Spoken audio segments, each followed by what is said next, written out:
that, my friends. And I'm so sorry I didn't even introduce him in the beginning. We have an amazing feature act in the house for you. You've seen him as a regular at Acme Comedy Club. He's toured all over the country. You can catch him on his monthly showcase, Punchline Punch-Out at Sisyphus Brewing.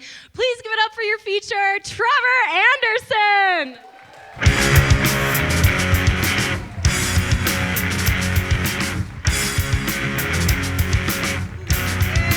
Give it up for Lisa, everybody. Yeah. Pour one out for that spider in her house. How we doing, folks? We good to be here? That's awesome. Yeah, my name is Trevor. Very happy to be here. Actually happy to be anywhere right now because I got a baby. Do you want me to go get her real quick? No, I'm just kidding. She's back home with my wife and the cats, so that's cool. I saved them some seats. They didn't make it. It was past their bedtime. No, it's cool having a baby. I love it. It's great now because she's like a year old. She's fun. She does things, right? Everyone, when my wife was pregnant, they're like, oh, it's going to be the best thing ever. You're going to love it. And I don't know if you guys have collective amnesia over the first few months, but because it's not fun. It sucks a lot. I'm like, I love you. I don't know if I like you right now, you know. But she's good now. She's got her birthday under her belt. That's cool. I'm a stay-at-home dad, which is awesome. Because before the baby, I was just a stay-at-home dude. Right? Just like 2.5 years. Couldn't do this, so just hanging out at home, watching my wife work from home. I found out what she does for a living during the pandemic. That's awesome. She's like a scientist or something. That's great. I knew she had a bunch of degrees. I just thought she would go off to the science factory, come home with that dental insurance. I support women in the sciences, you guys. I make one a sandwich almost every day. I'm like, please keep your job. I didn't forget the avocado this time. That guy's forgotten the avocado one too many times. It's like, pro tip, you can make up for it with that Target sandwich sprinkle. I don't know what they put in it, but it's got the yellow cap. You guys don't know what I'm talking about, but it's always sold out. Must be some good shit in there. Having a baby's great. She goes to daycare, which is awesome. If you can be a stay-at-home dad with a child that goes to daycare, line that up, you guys. It is a sweet arrangement. You know, we want her to be social, and you know, she brings home cute things from daycare like finger paintings and viruses. Every other week, we're sneezing or shitting because she met a new friend. It's worth it. It's worth it. But yeah, I have to make to-do lists when she goes to daycare because it's like I'm on the clock. I got to get stuff done. And I was lazy during the pandemic. You were too. I know it. Like I thought I hit peak laziness when I noticed my cats were more active than I was. I'm like, you guys haven't done anything all day. And like, whoa. We've laid in both laundry hampers. You haven't changed your sweatpants in a week, dude. You got a baby. Get your act together. But no, I realized I hit peak laziness when I started watching people play video games on YouTube. He's done it. People do it. There's millions of views. I know you guys have done it, right? But there's a specific type of shame and embarrassment that you feel when your wife comes into the room and notices that you've been watching someone play Gas Station Simulator and sees it's at the 3.5-hour mark. Seems like a good game. I don't think I'll get it. I know how it ends. I'll watch someone play it. Yeah, but no, I got to stay busy. I got to-do lists, right? Because I've got the video game brain. That's how I've been raised. I got to, like, check off the side quests during my day, right? Like, do dishes, 50 points. Do the laundry, 50 points. Fold the laundry, minus 100 points because I forgot I was also eating Cheetos. Redo the laundry, 50 more points. So that's a wash. That's pretty good. That's my only pun joke. I thought you guys would be standing up, applauding my creativity, but that's okay. I gotta make the to-do list because I'll get distracted. I'll see a DIY cat furniture tutorial online and be like, I could do that shit. And now I'm paying hundreds of dollars to have someone else raise my child while I'm at home hot gluing and stapling twine to 2x4s. So I'll be selling cat furniture after the show. That's a joke for now. I'm just gauging the market interest. If that's a thing, I'll catch me in a couple weeks. I'll have some whipped up. The first day that my child went to daycare was a very monumental day in our house, right? My wife's going back to work in person for the first time in months, years actually for her, and my kid's going to daycare. She's off to new adventures, and it dawns on me that I have my first moment of me time in months, right? The house is to myself. The day is mine, right? So they go out.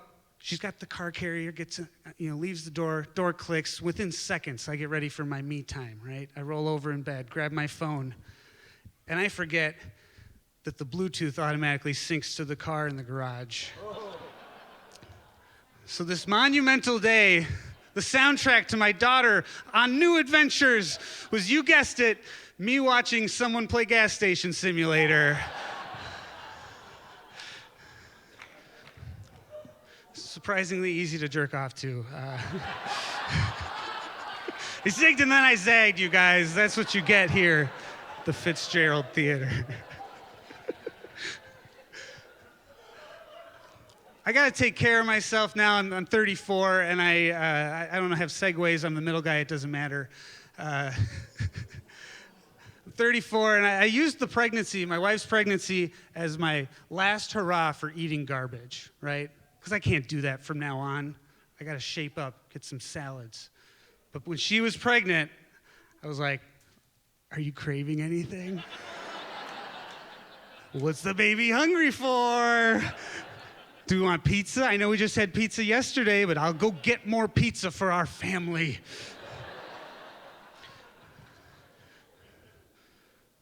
There's construction, so it might take 2 or 3 hours to get back from the pizza place. I'll pick it up, extra pickles. Yeah, I can't tell jokes and drink water at the same time. I can't keep eating the way I do because I have heartburn constantly. I didn't know this. After you turn 30, heartburn forever. Yeah, there's people nodding. They're just doing this. You do this with heartburn. It doesn't help. You just feel like you have to punish your esophagus for daring to dream of marinara. Ugh. You make the little, ugh. Ugh. Doesn't help. So I'm seeing a specialist for my heartburn. And by that, I mean I Google heartburn every few months. Go to BuzzFeedMD.com or whatever. Top 10 things to cut out of your diet to alleviate heartburn. Right? So I open a new tab, figure out what alleviate means. Right? I want to make sure I'm going the right direction on this. That sounds like elevate. I want it to go down. So I go back to the original tab, A Smarter Man. It's a daunting list, you guys. Top 10 things to cut out of your diet. Number 1, coffee. Pass. Right? I got the baby. I'm going to pass on that one. Second thing was Mexican food. And I'm getting nervous, you guys. I'm hoping I can B- my way through the next 8 on this list. I'm like, oh, God. Number 3, cream sauces and gravies. I just threw my laptop out the window. That's 2 in 1. You can't do that to me. Cream sauces and gravies? I'm not going to eat dry poutine like a monster. So I have Tums forever. Tums forever for Trevor. Just Tumsing around town. I'll be buying Tums from someone after the show. I forgot mine. I'm trying to get the crowd to sell merch. I don't like Tums. Yeah, buckle up. I'm not done with the Tums bit. I've got opinions and a microphone. I don't like the way they taste. It's disgusting, right? If I enjoyed fruit smoothies, I wouldn't have heartburn all the time. Don't give me your chalk tablet blueberry bullshit. It's gross. They got to give us flavors we can use, right? Like in my house, maybe a garlic oregano Tums would be very popular, right? Just crush it up right into your lasagna. Pasta, sauce, cheese, Tums, repeat, right? Like a Jameson Bailey's Irish creamer Tums, right? Start your day with a buzz, no burn.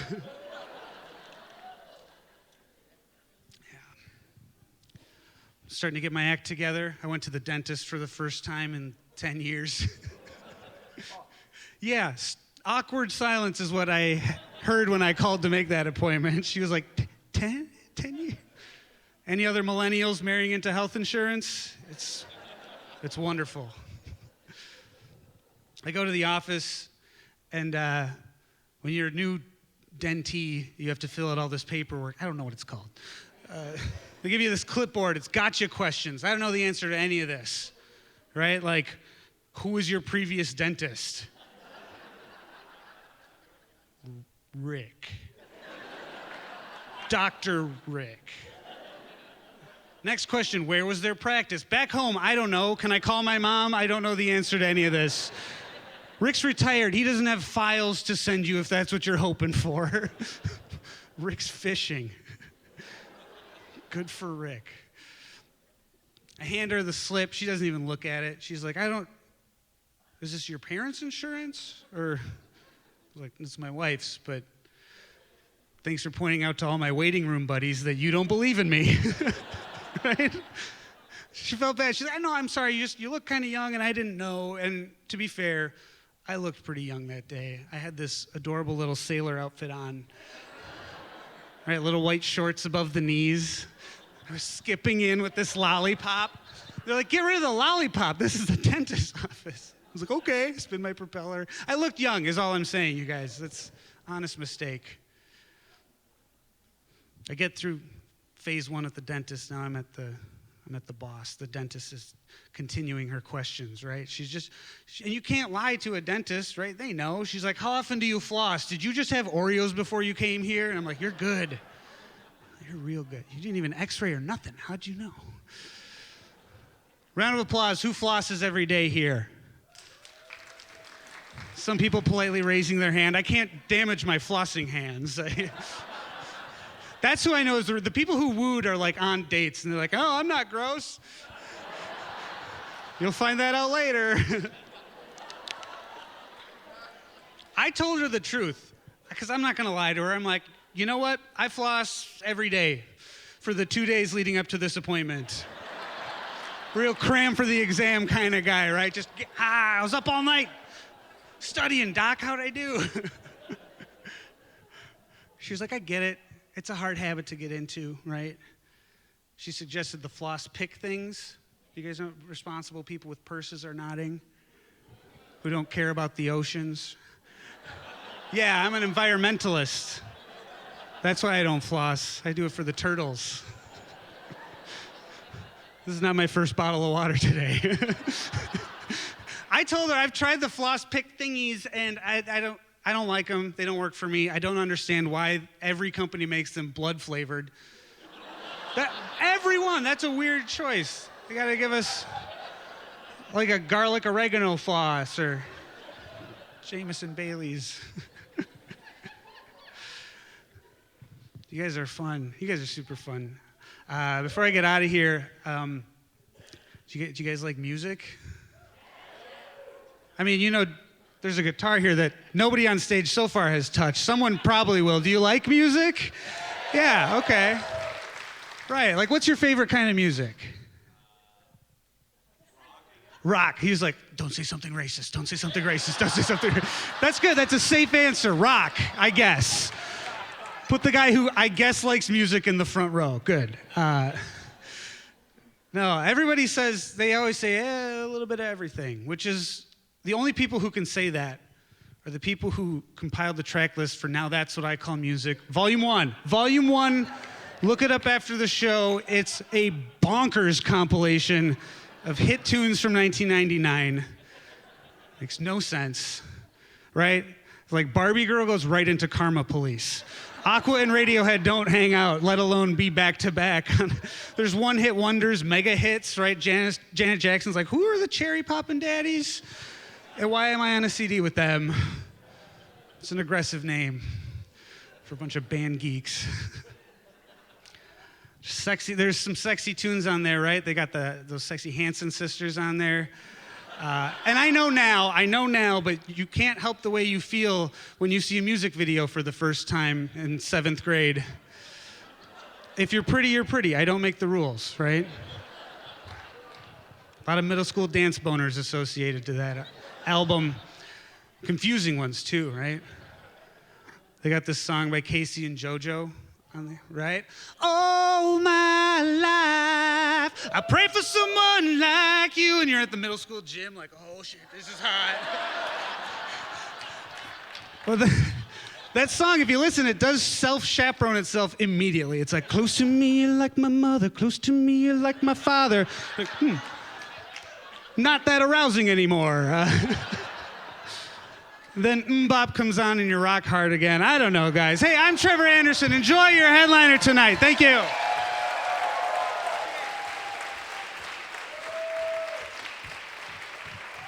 Wow. One more time for Trevor Anderson, everybody.